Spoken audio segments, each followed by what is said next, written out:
Hi, good morning, good afternoon, and good evening, everyone. And thanks for attending my talk, in which I'm going to share some of the findings of my doctoral research. For those who attended my talk at the Crella Winter Seminar back in December, I'm afraid I'm presenting similar findings, so apologies in advance if you can still remember that. So I'd like to start by setting the context for why we've arrived at where we are now in terms of the prevalence of integrated task types in English language assessment, particularly EAP. It's over 25 years since Lecky and Carson conducted a survey of EAP students to compare the writing assignments in their content courses with those in their EAP programs. And they concluded that for the most part, EAP programs don't expose students to the types of writing tasks which are set in their major courses.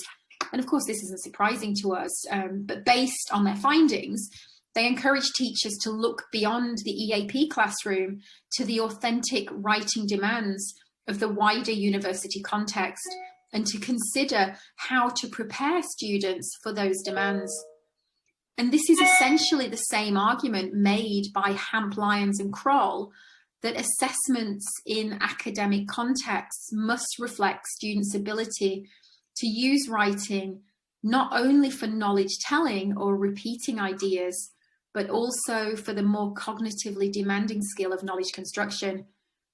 However, until relatively recently, the traditional timed independent writing task has been a common method of assessing writing in standardized tests used for university entry purposes, as well as on university English courses.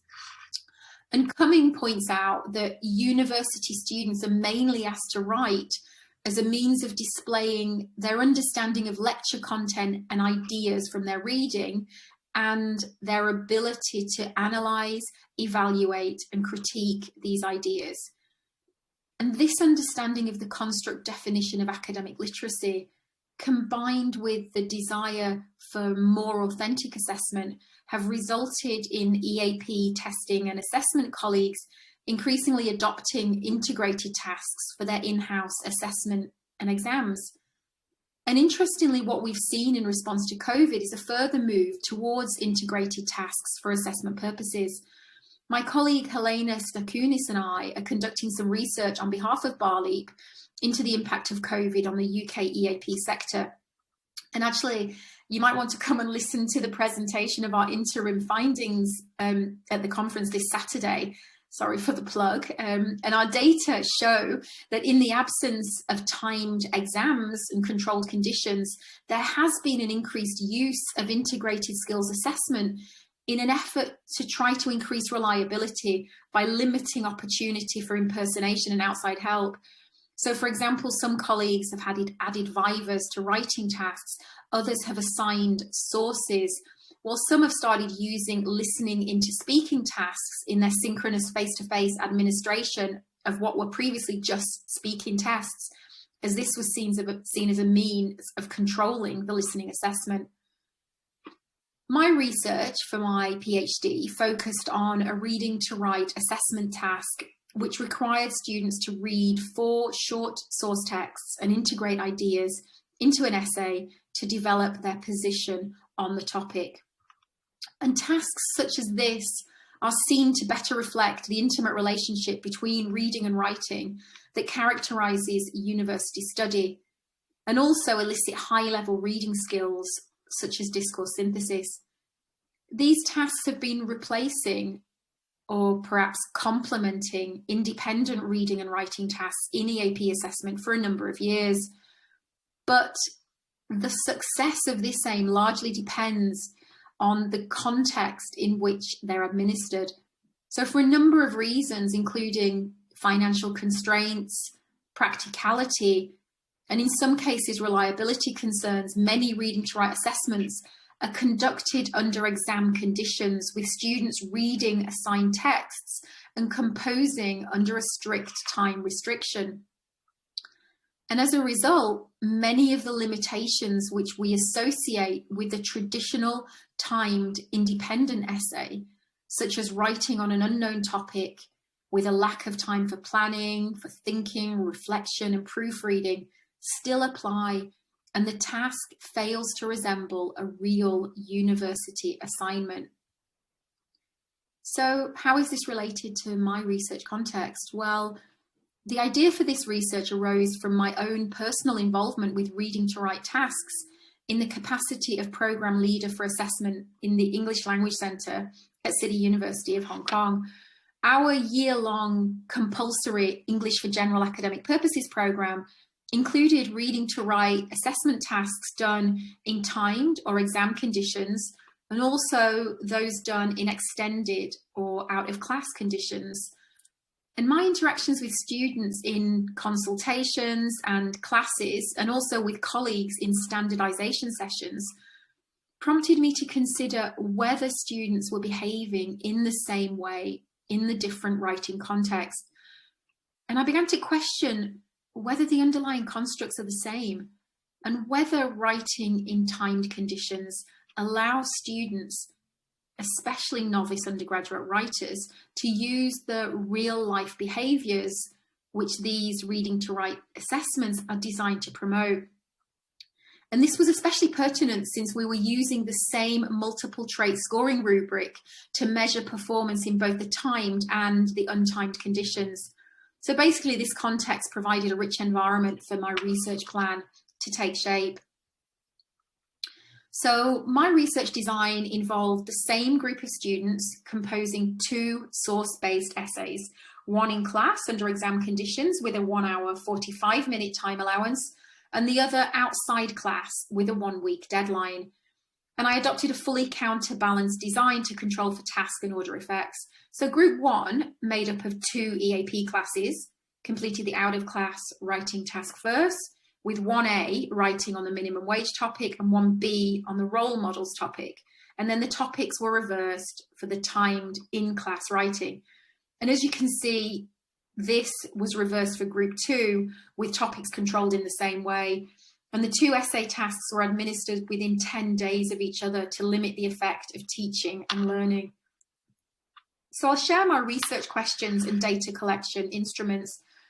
Research questions 1 and 2 were designed to investigate the similarities and differences in essay length, scores, and reference types and uses between students writing in the timed and the extended conditions. And these relied on quantitative or performance data.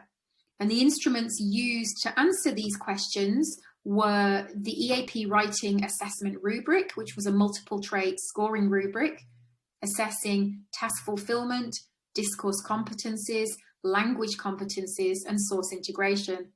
All essays were anonymized and scored by 3 raters, which included myself, who were familiar with the rubric as they were using it in their teaching and they attended frequent standardization sessions. And the raters were unaware of which condition the essays had been produced in. And then I employed a coding scheme for reference types to investigate the frequency of reference types in each condition. And it was based on Teresa Hyland's classification system. And then I used an empirically developed coding scheme for reference uses to investigate the frequency of reference uses. So let's move to research questions 3 and 4, which investigated students' personal insights into their composing behaviour. So basically it's self-report or qualitative data. So I used 3 instruments here. The first was a writing log, which students completed to document their out-of-class writing. And this was the only instrument used in a single condition rather than in both. The next was the post-writing questionnaire, which was completed after both essays on SurveyMonkey. And finally, I used the discourse-based interview method with the same 12 students after who'd completed both essays. And it was only through a combination of the 2 types of data that I could really gain a complete understanding of the differences between the 2 conditions. The quantitative data revealed, for example, which reference types were most popular in each condition, but they didn't give me any insight as to why. But the self-report data was used to make sense of this quantitative data. Before sharing some key findings for each of the 4 research questions, I'd like to explain how long students spent on writing in the out-of-class condition and how they actually used this 1-week period, as I think this contextualizes my findings. So this information was gleaned from writing logs, and basically when given the freedom and flexibility to work in the out-of-class condition, students tended to invest longer on the task than the 1 hour 45-minute time allocation which was provided for the in-class condition. In fact, 87.5% of participants spent more than 1 hour 45 minutes composing their out-of-class essay, with the mean being over 160 minutes and the mode being 120. And students tended not to complete their out-of-class essay in a single session, but preferred to break it down into stages and work in multiple sessions. So 25% completed in a single session, but 37.5% wrote over 2 sessions, and this was the most popular approach. 3/4 of the students who wrote the essay over more than 1 writing session reported spending the first session engaged purely in pre-writing processes. And you can see some of the behaviours they reported, and these are in vivo terms taken from their writing logs. So reading the question, thinking about the question, reading the sources, jotting down ideas, thinking about stance, and so on. So let's turn to research question 3 on student preferences, as I think it's helpful to look at this before I look at the other research questions. So the post-writing questionnaire included a question asking which conditions students preferred. 66% preferred out of class, while only 14% preferred in class and 20% had no preference. And students were asked to give reasons, and I conducted a thematic analysis. So let's take a look. Approximately 85% of the students who expressed a preference for the out-of-class writing made reference to either the stress-free atmosphere of writing outside the class or the pressure and anxiety caused by writing in a time condition. But conversely, those who preferred the time condition thought that working under time pressure induced a heightened cognitive state and increased their motivation, so that pressure could be perceived to be facilitating or debilitating, depending on the individual. So let's share a couple of student sound bites. This student didn't have a preference. So doing writing at home is more relaxable, but maybe muzzy, while in exam conditions, time is limited, so it's more efficient, but a little nervous. The next one preferred the extended condition. So the 2 things are totally different. When you're writing with a time limit, you feel your thoughts are squeezed out of your mind. Yet when you write without a time limit, the thoughts flow out of your mind. Also, the time limitation makes some thoughts disorganized. And then the last one preferred the time condition. In exam, I can finish my work fast, efficiently. The time limitation helped me to think about many ideas at short time. I will get some new ideas under the pressure, which may need a long time to think, or I will never think if I'm at home. Okay, so let's have a look at research question 1A on essay length. Regardless of the different time allowances, the task guidelines required a 600-word essay in both conditions. So if you look at the table, you can see that a mean word count of 590 was calculated for the out-of-class essays, and this is 11% higher than the in-class mean of 532 words. And the difference in the lengths of the essays was statistically significant, with a moderate effect size. And I ranked the participants according to their overall performance, which was the total of the scores for the 3 raters for both essays. So a possible total score of 120, since each essay is scored out of 20. And I divided them into 3 groups to look at the impact on students of different levels of ability. I then cross-tabulated the data, with group 1 being the highest performers and group 3 being the lowest performers.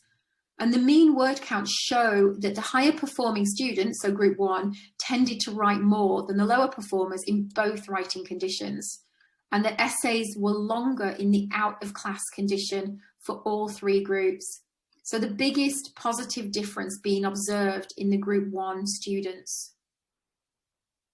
Looking at question 1b, the mean score for the essays written in the out-of-class condition was 7.2% higher than the mean for those written in the in-class condition. And I ran a paired samples t-test, and this confirmed that participants' better performance in the out-of-class condition was significant with a medium effect size. I then did a tripartite comparison to investigate the differences between high, mid, and low performing students, just as I'd done with the word count data, and the results suggest a positive relationship between students' overall performance and their higher score in the extended condition. Although an increase in the mean score was observed for all three groups, the better the students performed overall, the greater the score difference in the out-of-class essay tended to be. It's also apparent that a higher percentage of Group 1 students displayed a positive difference in the extended condition. This was 76% compared to Group 2 and Group 3 students. I ran a two-way ANOVA, and despite the lack of a statistically significant interaction from this ANOVA, the results from the cross-tabulation seem to signify that there is more of a tendency for the highest performers to benefit the most from the extended condition. Okay, so moving on to question 1c, I'm going to look at reference types, but not reference uses, as I don't think we've got the time today. So the coding scheme for reference types is the tool I used for classifying the different citation types. And there are 4 specific types of reference classified along a continuum from direct to indirect, with quasi-direct and quasi-indirect in the middle. And the 4 types of source use are further classified according to documenting, which means adding the source information, and also bounding, which means separation from the main text, either in a mechanical way, so for example with quotation marks, or rhetorically with language, such as a reporting verb or a linking phrase. And this results in 4 variations of each of the citation types. So for example, bounded and documented, unbounded and documented, bounded and undocumented, and unbounded and undocumented. So let me give you an example really quickly.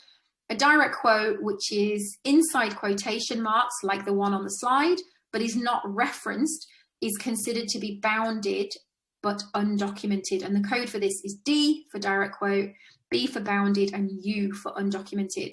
So based on the categories mentioned here, there are 16 possibilities with explicit examples. So let's look at the data. The total number of references in all essays in both conditions was amazingly really similar. So 244 in the in-class essays and 246 in the out-of-class essays. And direct references, so a verbatim appropriation of source text, accounted for around 1/3 of the total number in both conditions. However, you can see much bigger differences in indirect and quasi-indirect references. There was a tendency for students in the out-of-class condition to include more indirect references, so they're full paraphrases, than any other reference type, and these accounted for more than 42% of all references. And the quasi-direct were more popular in the in-class condition. So a Wilcoxon-signed ranks test confirmed a statistically significant difference was observed between the indirect and quasi-indirect reference types with moderate effect sizes. And a Kruskal-Wallis test confirmed a significant interaction between performance and the use of the indirect reference type in both conditions, but no statistically significant interactions were observed for the other 3 reference types. So let's look specifically at the indirect reference type. That seems like the interesting one. So this graph shows the 16 different reference types. At the left, you can see students' strong preference for the DBD, direct, bounded, documented reference type, regardless of the time allowance. And at the right, we can see all of the indirect references or full paraphrases with a strong trend towards the IUU, indirect, unbounded, undocumented, which is deemed to be a transgression since it is undocumented. This accounted for 24% of all references in the out-of-class essays and 16% in the in-class essays. And this cross-tabulation on the right shows the difference is more apparent with the group 1 students, the highest scoring ones. In the out-of-class condition, almost 74% of group 1 students included at least one IUU reference. And I think this is a really interesting finding, since although it would be expected that when given more time, students would include more full paraphrases, so more indirect references, we would assume that they'd make an effort to ensure that their citation technique complied with the academic integrity guidelines, especially the higher performing students. So the fact that there were more instances of undocumented references seems counterintuitive. So what I'd like to do here is to show how synthesis of the self-report data with the quantitative findings was invaluable to reaching interpretations of my data and to answering the research questions and for providing useful suggestions for teaching and assessment. So I'll use the example, the unexpected example of the IUU reference type. And as I've mentioned already, students reported that they spent longer on their out-of-class essays, and they generally worked over more than one session. They engaged in multiple readings of the sources and had time to check and revise their work. So I had assumed that they'd make fewer transgressions, particularly the higher performing students.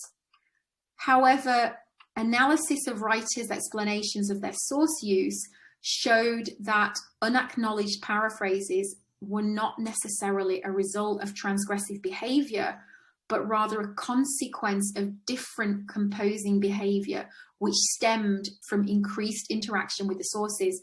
And let me share some examples of sound bites from the discourse-based interviews after the extended condition. So this first one shows that the student maximised the abundant time to engage with the sources, to reread them, and to combine the ideas. The second one shows how sources were used as a springboard to inspire students and to generate new ideas. And the last one's my favourite.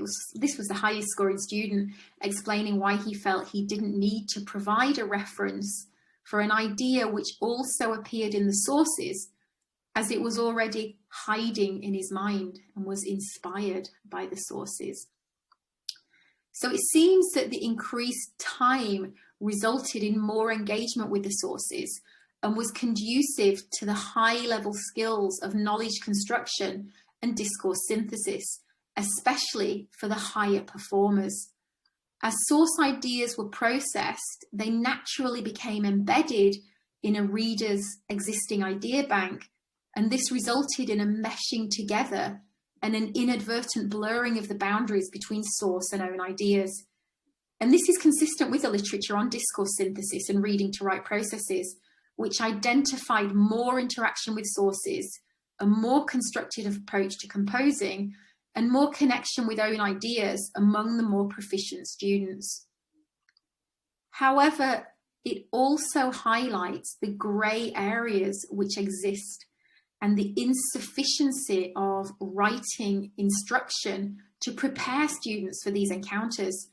And Pennycook refers to the complex relationship between text, memory, and learning. Writers who have good textual memories can unknowingly claim ownership of ideas they've read. And my data suggest an unconscious and natural knowledge construction approach to composing. And this was more prevalent when writers had more time, especially the higher performers. And it shows that many students had already surpassed the basic level of instruction provided by the EGAP course we were offering, which generally teaches them that a paraphrase involves, generally teaches them that a paraphrase involves basically rewriting the source text faithfully, just using their own words and adding some elaboration or evaluation in the following sentence. So I think they were behaving in an intuitive way, engaging in knowledge transformation to complete the task. And this involved reliance on a type of reference that was coded by my scheme as unacknowledged borrowing. And as Chandrasoma Thompson and Pennycook suggested, transgressive intertextuality is developmental and multifactorial, which leads me to believe that this behaviour is a positive step in students' journey to becoming a competent academic writer who's able to recontextualise source content to construct their argument. So, to sum up, this study has revealed clear differences in students' source use, composing behaviour, performance, and feelings when writing in exam and non-exam conditions. And my findings suggest that essays produced in the timed and extended conditions are two different manifestations of the dynamic reading to write construct. And that if both types of writing are required in the wider university, then EAP programs should support students with acquiring the critical flexibility to adapt their composing behaviour in order to employ effective strategies to achieve success in both conditions. And this has particular relevance for those involved in EAP curriculum and assessment development. Kuder and Harwood investigated advanced level L2 writers' task representation in test-like and non-test-like conditions, and their implications align with those which have arisen from this study. And they found that writers who had been taught to write in exam conditions followed a mechanical, recipe-like approach to composing, regardless of the condition. These students failed to adapt their writing strategies in the non-test-like condition to maximize the potential of the extra time and external resources. On the other hand, students who'd been taught to engage in extensive planning and apply knowledge transforming processes didn't have time in the test-like condition to display their true ability. So, just as my research suggests, Kuder and Harwood warn that a single approach to teaching writing is a deficit model which doesn't equip students with the best strategies to write in different contexts. It's important to empower test takers to find their own voice and to see the need to alter their task representation as the situation permits. And returning to the point I mentioned at the start about the change in assessment tasks in response to COVID, many respondents in our Barley research were optimistic about the changes, as this provided an opportunity to reflect on outdated modes of assessment and to provide more meaningful and authentic tasks which were addressing some of the validity concerns. Others commented that they were pleased that students had longer to work on their assessments and could follow more of a process approach, as they thought this increased the validity. So I'd like to leave you with the words of Worden, which align well with insights gained from my study and provide an apt synopsis. And I'll just give you a moment to read this before I bring up the references.